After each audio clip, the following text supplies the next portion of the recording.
조선의 왕들은 어떤 책 하나를 발견하면 즉시 불태우라고 명령했습니다. 개인이 보관하는 것조차 금지했죠.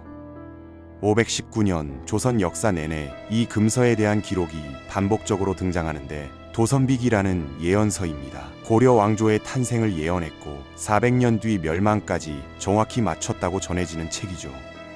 더 소름 끼치는 건 조선왕조실록에 기록된 미스터리들입니다. 하늘에서 사람 얼굴 모양의 우박이 쏟아졌고 그 다음 해 전쟁이 터졌습니다. 2년간 100만 명이 굶어 죽으면서 사람들이 서로를 잡아먹었다는 기록도 남아있죠. 허리 아래만 보이는 괴물이 관리의 집에 나타나 밥을 요구했고 비석에서 땀이 흘러내리면 반드시 나라에 큰일이 생겼습니다. 2019년 11월 그 비석에서 다시 땀이 흘렀고 한 달 뒤 코로나가 시작됐죠. 조선시대 기록에 남은 설명할 수 없는 미스터리들을 파헤쳐 보겠습니다. 1469년 조선 성종은 즉위하자마자 전국 관찰사에게 특별한 명을 내립니다. 도선 참기라는 책을 발견하면 바로 소각하거나 개인이 보관하지 말고 한양으로 직접 올려보내라는 것이었죠. 이후 이 서적은 조선 왕조실록에 종종 등장하는데 내용은 모두 비슷했습니다. 어떤 책 하나를 절대로 민간에 두지 못하게 하라는 것이었죠. 도선비기로 더 많이 알려진 이 책은 통일신라 말에 승려 도선이 지었다고 전해지는 예언서입니다. 도선은 그 출생에 대해 전해지는 이야기조차 굉장히 기이한 인물이에요. 그의 어머니는 눈보라가 몰아치는 추운 겨울 낮잠을 자다가 꿈에서 백발의 노인을 만나게 됩니다. 꿈의 노인은 그녀에게 성실한 마음에 감복하여 너에게 왔노라. 얼른 일어나 마을 우물가로 가라. 그곳에 푸른 빛의 오이가 있을 테니 아무도 모르게 먹도록 하여라 하고 말했죠. 꿈에서 깬 도선의 어머니는 우물가로 가서 신묘한 빛을 내는 오이 하나를 먹었고 이후 혼자인 몸으로 아이를 낳게 되는데 이가 바로 도선입니다.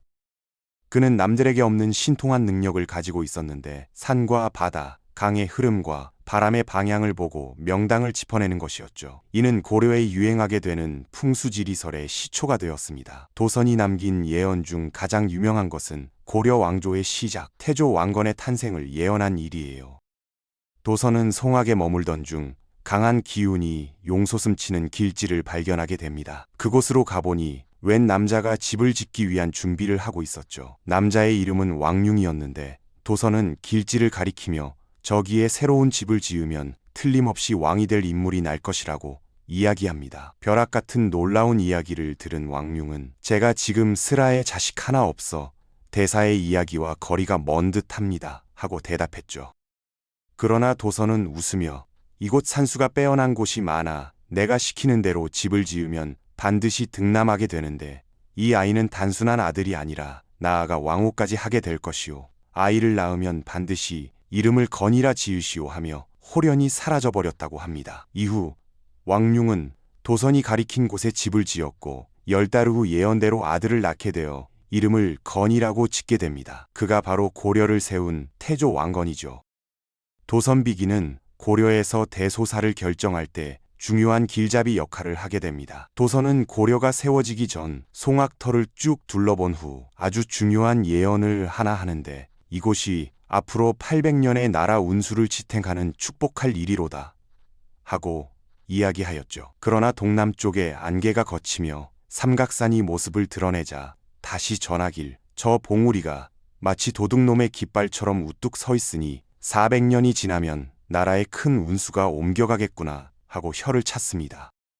이후 도선은 고려의 흉을 막기 위해 개의 형상을 한 5개의 석상을 깎아 삼각산 봉우리를 향해 두었다고 전해지죠. 나라를 지키는 5마리의 개 덕분이었을까요? 이후 고려는 당초 그가 예언했던 400년에서 약 74년 더 이어가게 됩니다. 기묘한 것은 그 숫자가 도선이 깎아놓았다는 석상의 개수와 비슷했다는 점이죠. 도선의 남다른 능력을 신임했던 왕건은 그가 예언해놓은 길한 자리를 자신의 맷자리로 점 찍어두기도 했습니다. 왕건은 후대에 남기는 유훈인 훈요식조에 도선과 관련된 내용을 기록하기도 했죠. 모든 사원은 도선의 풍수지리설에 따라 개창한 것이니 함부로 사원을 지어 지덕을 손상케 하지 말라는 내용이었습니다. 고려가 쇠퇴기를 걷게 되면서 1392년 멸망하고 맙니다. 강한 힘을 행사했던 도선비기 역시 역사의 한켠으로 사라지는가 싶었는데 519년 동안 이어진 조선 왕조에서도 도선이 남기고 간 도선비기는 계속해서 언급됩니다. 실제로 조선 왕조실록에 도선비기를 압수하거나 개인이 보관하지 못하도록 몰수하라는 명을 내린 기록은 다양한 형태로 남아 있어요. 고려에서는 도선비기를 우호적으로 받아들여 왕들의 지침으로 활용하기까지 했으나 조선에서는 이를 경계한 것인데 왕조가 바뀌고 혼탁한 중에 도선비기와 같은 예언서가 수없이 많이 생겨났기 때문이죠. 조선 후기에는 출처도 저자도 명확하게 알 수 없는 또 다른 예언서 정감록이 등장합니다. 정감록에는 조선의 운명이 다하고 정씨가 새 도읍을 세울 것이다 라는 내용이 담겨 있었죠. 당시 혼란스러운 조정으로 인해 조선은 휘청거리고 있었고 민간에 떠도는 출처 불명의 예언서를 신뢰하고 따를 정도로 민심은 흉흉했습니다. 조선이 이토록 예언서를 두려워했던 이유는 태조 이성계의 건국에 예언이 뒷받침하고 있었기 때문이에요. 고려 말에 떠돌던 일종의 예언으로 18자 이름을 가진 사람이 왕이 된다는 것이었는데 18자를 합치면 2가 되니 결국 이씨 가문에서 왕이 나올 것이라는 예언이었죠. 실제로 이성계가 고려 말 1188년 위화도에서 회군하여 우왕을 폐위시키고 정권을 장악한 후 1392년에 조선을 건국하게 되며 이는 현실이 됩니다. 소문과 이야기의 범위를 넘어서 현실화된 커다란 예언 사례가 있었기에 조선의 왕들은 특히나 더 예언서를 경계하고 금기시한 것이죠. 도선비기와 정감록은 모두 원본이 남지 않은 예언서입니다. 이제는 사라진 역사의 기록에서만 찾아볼 수 있는데 1000년이 넘는 시간을 예언에 담았다고 알려진 도선비기, 조선의 끝을 점쳐놓은 정감록, 과연 그들이 내다본 미래는 어디까지였을까요? 1670년 조선 하늘에 이상한 현상이 목격됩니다. 태양 주변으로 해무리가 생긴 것이었는데 기이하게도 안쪽은 붉은 빛을 띠고 바깥쪽은 푸른 빛을 띠는 모양을 하고 있었죠. 1670년 2월 1일의 해무리가 조선 역사 최악의 해를 예견하는 것이라고는 그 누구도 알지 못했습니다. 예로부터 하늘에 기이한 현상이 일어나는 것은 삿된 일의 징조라고 여겨졌어요. 1670년 1월에 기묘한 해무리를 시작으로 조선 하늘에서는 온갖 신묘한 이상현상들이 관측되었죠. 평안도에서는 흰 무지개가 해를 꿰뚫었고 태백성이 낮에 나타났다는 기록도 계속해서 등장했습니다. 밤에는 유성이 나타났는데 꼬리가 길고 색깔이 붉었다고 기록되어 있어요. 이상현상에 대한 기록들은 1월 말일까지 쭉 이어졌습니다. 낮에 유성이 떨어지고 하늘에서 대포 쏘는 소리가 들리는 등 하루가 멀다 하고 이상한 일들이 벌어졌는데 재앙의 징조는 여기서 그치지 않았죠. 충청도에서 전염병이 크게 번져 죽은 자가 80여 명이었고 평안도에서도 전염병이 돌아 감염된 자가 1300명에 달했습니다. 원인을 알 수 없는 역병이 충청도를 시작으로 평안도, 경상도, 심지어 섬이었던 제주에도 돌아 연달아 수백, 수천 명이 죽게 된 것인데 궁핍한 생활을 이어나가던 백성들에게 뒤이어 닥친 것은 자연재해였습니다. 현종 11년 2월에 한양에는 눈과 우박이 쏟아졌고 평안도에는 3월 말까지도 서리가 내려 심어둔 곡식의 싹이 죽고 모과나 삼배 같은 식물들이 피해를 입었죠. 눈이 그친 4월부터는 살인적인 가뭄이 조선을 휩쓸었습니다. 들판이 모두 타버려 밀과 보리조차 수확할 수 없는 상황에 이르렀고 전라감사는 이를 참혹한 가뭄이라 보고했죠. 가뭄이 없는 지역에서는 5월까지 우박, 서리, 진눈깨비와 같은 현상이 이어졌습니다. 이상 기후가 지속되던 중 평안감사가 우박의 피해에 대해 보고하는데 이는 조선의 참상을 잘 나타내고 있어요. 평양에 우박이 내렸는데 크기가 오리알만 했고 땅에 반자나 쌓였으며 4살 된 아이가 우박에 맞아 즉사하고 꿩, 토끼, 까마귀, 까치들이 매우 많이 죽었다고 기록되어 있죠. 반복되는 이상 기후와 우박으로 이미 그의 농사는 끝난 것이나 다름없었습니다. 심어둔 싹들은 짓밟히거나 물러져 쓸 수도 없었고 땅은 가뭄으로 쩍쩍 갈라졌으며 농사를 지어 끼니를 해결하던 백성들은 절망했죠. 그리고 5월 22일 갑자기 큰 비가 내리기 시작합니다. 메마른 땅을 적시던 비는 그칠 줄을 모르고 다음 날까지 계속되었는데 문제는 정말로 비가 멈추지 않고 계속해서 내렸다는 것이에요. 전라도에 큰 비가 연일 내려 들판이 시내가 되었다고 감사가 보고하였죠. 가뭄 걱정을 덜었던 것도 잠시, 이제 비는 또 다른 재앙이었습니다.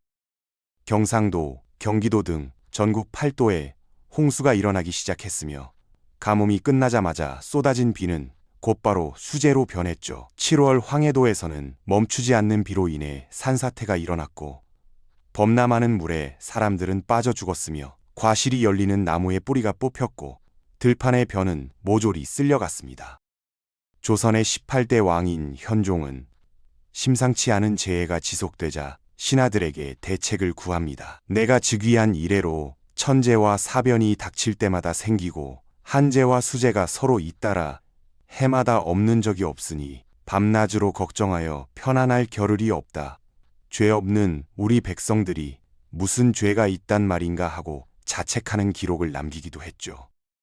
계속되는 기근에 식량은 사라진 지 오래였습니다. 소들은 말라 죽었고 어디를 가도 흉흉한 분위기만 이어졌죠. 식량나는 계절이 지나고 해가 넘어가도 나아지지 않았고 조정에서 진유소를 마련해 쌀을 나누어 주는 등 대책을 마련했지만 너무 오랜 추위와 굶주림, 전염병 등으로 약해질 대로 약해진 백성들은 쌀을 기다리는 줄에서 죽는 경우도 허다했습니다. 길거리에는 굶어 죽은 이들의 시신이 즐비했고 우는 소리, 애원하는 소리가 가득했죠. 그러나 우는 소리도 곧 잦아들었습니다. 죽음을 애도하기에 너무 오랜 시간을 굶었고 당장 눈앞에는 먹을 수 있는 것이 생겼기 때문이에요. 경신대기근 동안 가장 끔찍했던 것은 굶주림에 시달린 백성들이 서로를 잡아먹기 시작했다는 것입니다. 실록에는 연산에 사는 여인이 깊은 골짜기 속에서 그의 5살 된 딸과 3살 된 아들을 삶아 먹었다는 기록이 남아있죠. 조선 최악의 기아 사태였습니다. 죽은 사람을 먹는 일은 다반사였고 죽어가는 이들을 먹는 것도 흔한 일이었어요. 왕도 이 사태에 대해 참혹하고 비통한 심정을 표했으나 이들을 벌하지 않았습니다. 지옥 같은 굶주림을 어찌할 방도가 없다 생각했던 것이죠. 2년간의 대기근이 막을 내렸을 때 그 결과는 거의 파멸적이었습니다. 당시 조선 인구인 1,400만 명 중 100만 명 이상이 기근으로 인해 사망한 것이죠. 공식적으로 알려진 수치는 85만 명 정도라고 되어 있으나 기록되지 않은 죽음들을 생각했을 때 1만 명 이상일 것이라 추측됩니다. 학자들은 재앙의 원인을 온도로 추측했는데 소빙하기가 원인이라는 것이죠. 당시 세계적으로 많은 나라들이 조선과 같은 기근과 기후재앙을 겪었습니다. 1630년부터 1632년까지 2년간 인도에서는 대기근이 발생해 최대 700만 명이 사망했고 가까운 일본에서도 대기근이 발생했으며 유럽에서도 대역병이 돌았죠. 조선 왕조실록에는 왕실의 대소사부터 작은 변두리 동네의 이야기들까지 아주 다양한 분야의 기록들이 실려 있습니다. 그 중에는 그 내용이 아주 이상하고 신비로운 것 또한 포함되어 있죠. 1486년 성종은 호조 좌랑 이두를 불러 집에 요괴가 있다는 이야기를 들었는데 그것이 사실인지 묻게 됩니다. 이두는 이것이 사된 소문이 아니며 자신의 집에 정말로 무언가가 살고 있다고 이야기했죠. 그의 말에 따르면 9월부터 요괴가 나타났다가 자취를 감추기도 하며 창호를 찢기도 하고 불빛을 내기도 한다고 했습니다. 종들이 말하기를 귀신이 사람과 말을 하기를 다름없고 비록 전신은 보이지 아니하나 허리 밑은 여자의 복장인데 흰 치마가 남루하다고 했죠.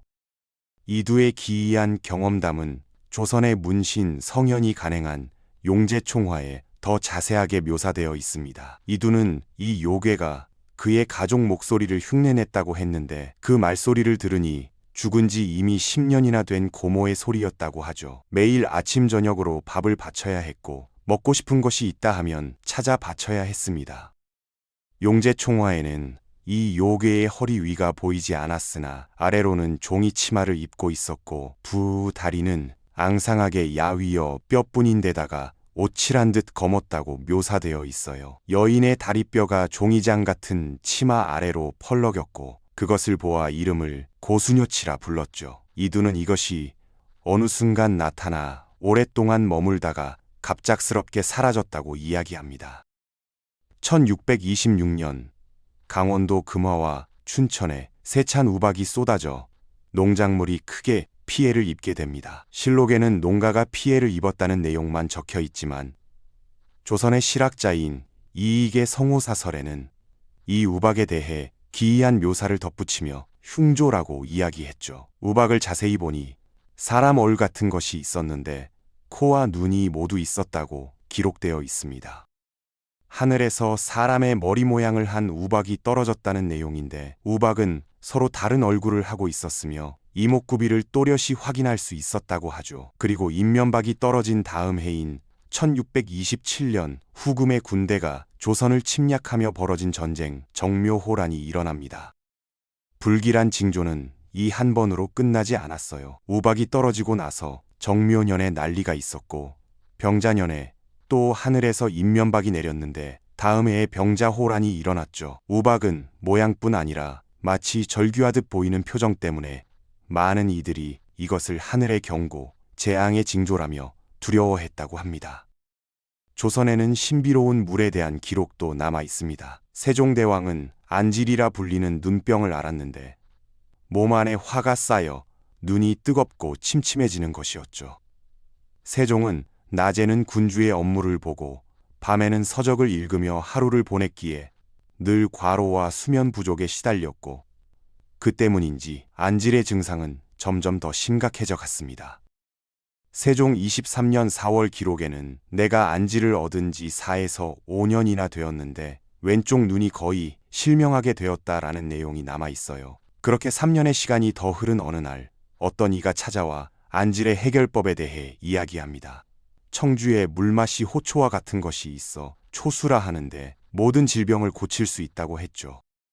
세종은 안질을 앓고 있던 환자들을 곧장 청주로 보내 초수로 목욕을 해보라 명했고 이후 돌아온 이들은 안질이 조금 나았습니다라고 보고했습니다. 세종은 직접 청주 초수로 행차하여 2달간 요양을 하기도 했죠. 이후에도 세종은 초수를 이용한 치료를 계속하였으며 세종 31년 기록에는 안질이 이미 나았다라고 기록되어 있습니다. 기이한 것은 청파극담에 기록된 초수에 대한 묘사입니다. 초수에 뱀이나 개구리가 뛰어들기라도 하면 숨도 쉬지 못하고 곧 죽어버렸다고 되어 있어요. 짐승에게는 독이 되고 인간에게는 약이 되었다는 초수. 지금도 세종특별자치시에는 전의 초수의 터가 남아 있습니다. 그러나 터만 남아 있기에 이 신비로운 물의 정체는 현재 알 수가 없게 되었죠. 조선시대 기록에는 기이한 괴물들에 대한 이야기도 등장합니다. 세종대왕 시절 북방 야인 지방에서 전해진 만인혈석이라는 신비로운 돌 이야기가 있죠. 이 돌은 사람을 수없이 많이 잡아먹은 뱀의 창자 안에서 피가 엉켜 만들어진다고 전해졌습니다. 만인혈석을 갈아 마시면 온갖 병이 치료된다고 했는데 세종은 이 신비로운 돌에 대해 호기심을 품고 김종서를 시켜 북방 지역에 떠도는 소문을 삭사치 알아오라 명했죠. 그러나 누군가는 흔하다고 말하면서도 막상 보여달라고 하면 잃어버렸다고 대답했습니다. 마치 낯선 이의 호기심을 허물고 무언가를 감추려는 것처럼 말이죠. 1592년 4월 일본이 조선을 침략합니다.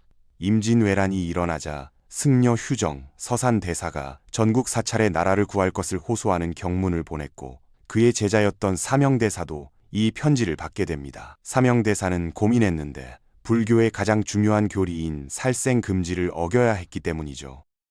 사명대사는 결국 불교의 계율을 어기는 것보다 백성들을 외면하고 앉아서 지켜보는 것이 더 큰 죄라고 생각했고 약 2천여 명의 의승군을 이끌고 전쟁의 최전선으로 향했습니다. 1593년 2월 사명대사가 이끄는 의승군과 명나라 군대의 도움으로 평양성 탈환에 성공하죠. 전쟁이 끝나고 1610년 사명대사가 입적한 이후 숙종대에 이르러 사명대사의 공적을 기리기 위해 그의 고향인 밀양 표충사에 사당을 짓고 위패를 모시게 됩니다. 그리고 1742년 표충비가 세워지는데 이 비석에는 기이한 현상이 일어나기 시작했죠. 종종 비석의 표면에 땀 같은 물기가 맺힐 때가 있는데 이것이 기이하게도 나라에 큰일이 닥치기 전에 생기는 징조라는 것이에요. 1894년 동학농민운동이 시작되기 전, 1910년 국권 피탈 전, 1945년 해방 직전, 1950년 6.25 전쟁 직전 등 나라의 격변이 몰아치기 전에는 꼭 표충비에 땀이 흘러내렸습니다. 기록에 따르면 액체의 양이 적을 때는 약 3말에서 많으면 5말 정도 되었다고 하는데 비석을 타고 흘러내려 흥건히 고일 정도일 때도 있었다고 전해지죠. 많은 전문가들은 이 액체의 정체가 무엇인지 밝혀내려고 했습니다. 학계에서 가장 많은 지지를 받은 것은 결로 현상이라는 것이었는데 공기 중의 수증기가 더 낮은 온도의 벽면에 닿아 표면에 이슬이 맺히는 현상이죠. 그러나 표충비에 흐르는 땀은 단순한 결로 현상이라 이야기하기에는 이상한 점들이 너무 많았습니다. 액체들이 바닥에 흥건하게 고일 정도로 많이 흘러내린다는 것, 갑자기 많은 양의 액체가 흐르다가 불현듯 그친다는 것 등이 그러했죠. 특정 시간이나 계절과도 관련이 없었으며 환경의 규칙성을 따르지도 않았습니다. 표충비를 관리하며 액체가 흐르는 것을 본 홍제사 스님 중 한 분은 이것을 과학적인 무언가로 정의하기에는 어렵다고 이야기하기도 했어요. 비석이 땀을 흘리는 것을 지켜보면 신비롭기만 하다. 사람이 땀을 흘리듯 처음에는 물기가 송송 솟아올랐다가 나중에는 구슬땀처럼 흘러내린다고 했죠. 그리고 2019년 11월 18일 표충비에서 5시간가량 다시 한번 땀이 흘러내렸습니다. 흘러내린 액체는 약 1리터 정도 되는 양이었는데 표충비에 더 이상 땀이 흐르지 않을 것이라 생각했던 많은 이들은 놀라워했고 또 걱정했죠. 방송사에서는 국내에 어떤 큰일이 발생하게 될지 추측하며 해당 소식을 보도하기도 했습니다. 그리고 한 달 뒤인 2019년 12월 우리의 삶을 뒤바꿀 전염병의 대유행이 시작됩니다. 표충비에 남아있던 사명대사의 얼이 앞으로 변해버릴 우리의 일상을 미리 경고하기라도 했던 걸까요? 아직까지도 밝혀지지 않은 비밀을 간직한 땀 흘리는 비석 표충비. 조선의 맥이 이어진 한나라의 기운을 걱정한 사명대사의 정신이 아직 그곳에 깃들어 있는 걸까요?